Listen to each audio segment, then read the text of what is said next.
So it's been announced that Anthony Joshua and Deontay Wilder are penned in to have a fight around March time, as long as contingent upon them getting past their test this weekend. So if Anthony Joshua gets past OTTO Wallin and Deontay Wilder gets past Joseph Parker, hopefully unscathed, then both of them can fight in March, and it's already been penned. So my opinion on this is that it's a bit of a catch-22. Now, the reason why fighters do like promoters do this and promotional companies and networks do this is because a lot of times they're trying to build the pay-per-view for the next event. So, for example, just to give a recent example of this, we already know the Daniel Dubois versus Usyk fight, and also the Tyson Fury versus Francis Ngannou fight. It wasn't going to get very high pay-per-view numbers.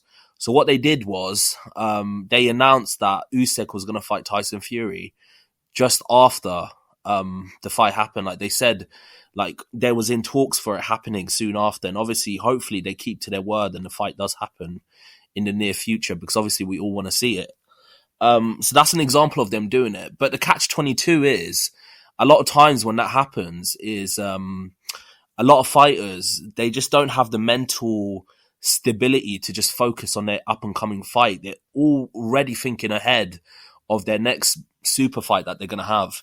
And a lot of times when they pencil in dates for certain fights to happen after an interim fight, it very rarely does it actually pan out like that. And I could give many examples of this happening in history. If you look at Mike Tyson versus Evander Holyfield, in the late 80s when Mike Tyson was in his prime and Holyfield was coming up from cruiserweight, they were penciled in to have a fight because Mike Tyson at that time, I think he made like 10 defenses of his heavyweight title and he was running out of challengers and there's no one else left for him to fight. And they penciled it in like Mike Tyson and Evander Holyfield are definitely going to fight. All Mike Tyson has to do is get past Buster Douglas and that fight's going to happen. And we all saw what happened then. Obviously, Buster Douglas won. So the thing is, I understand why they do it for promotional reasons, but from a psychological perspective, I don't think it's right that obviously it gives another title and it gives more promotion for the next fight that's going to happen, the super fight that's going to happen. But a lot of times, I don't think it is right for promoters to actually do it because a lot of times fighters just overlook their current opponent. Fighters just look past their current opponent, and I feel like it jinxes it. It makes it a bit of bad karma where the fight that you want to see happen just doesn't happen because of the fact that it's been jinxed.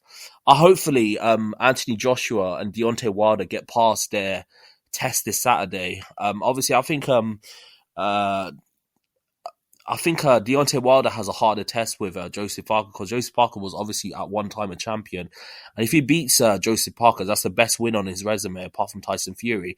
And on top of that, Joseph Parker's team has got Tyson Fury in it, as they've got a very close relationship. So I'm assuming Tyson Fury is giving Joseph Parker a lot of pointers on how to beat Deontay Wilder. So this is the biggest test of Deontay Wilder's career. And he's fighting a much better opponent. But what I will say is Anthony Joshua, even though he's not fighting as good opponent as Joseph Parker, he's fighting a good opponent in OTTO Wallin. But the thing is, I feel like Anthony Joshua is more of a mental recovery point of perspective. I don't think he mentally he's recovered from his losses to Usyk and Ruiz. So even though he's got technically on paper an easier opponent, because he's carrying more mental demons than Deontay Wilder, he might potentially have a harder fight. Even though he's got an easier opponent, which is kind of paradoxical, but it just shows the difference in both Deontay Wilder's and Anthony Joshua's mind state going into this fight this Saturday. So, yeah, it's interesting. I feel like it's a catch-22. On the one hand, it does promote the event, and obviously you're going to get more pay-per-views for this current pay-per-view that's coming up because everyone wants to see how Anthony Joshua and Deontay Wilder's looking. And obviously it promotes the next pay-per-view, which is obviously going to be the main super fight when they fight. But at the same time, it's a catch-22 because it does jinx the fight. Many times in history, the fight that we wanted to see happen just never happened, never materialized because in a weird way it was jinxed. Like, let's be real, Evander Holyfield and Mike Tyson were supposed to fight in the 90s What happens? Mike Tyson loses to Buster Douglas, loses all of his heavyweight titles. Obviously, Buster Douglas picks it up, and then Mike Tyson gets a grape charge and an SA charge and ends up in prison for 3 to 4 years. Obviously, I'm not saying them prematurely announcing their fight with Evander Holyfield caused this, but there's something to be said. Sometimes it's best just to not mention future plans. Let them get past their respective opponents and then mention it. They could have literally held this information for an extra week. Let Deontay Wilder and Anthony Joshua get past their opponents and then announce it. Or maybe announce it after both opponents win. Like the last fight on the card would have been Anthony Joshua versus OTTO WALLIN. After, let's say, God willing, Anthony Joshua beats OTTO WALLIN, Deontay Wilder could have got into the ring and then they could have announced it. The fact that they announced it like so far before the fight between Deontay Wilder and Anthony Joshua have actually happened with Joseph Parker and OTTO WALLIN, and both of them have gotten wins. I don't know, it could potentially jinx it. It's just my opinion. Tell me what you think below. Do you think the fight's going to happen? Do you think OTTO WALLIN and do you think Anthony Joshua and Deontay Wilder are going to get past their test this Saturday with OTTO WALLIN versus with OTTO WALLIN and Joseph Parker? And maybe OTTO WALLIN and Joseph Parker can be a banana skin that stops the fight from happening. Tell me what you think below, and like and subscribe to the channel. I've got a lot more content coming your way. Peace.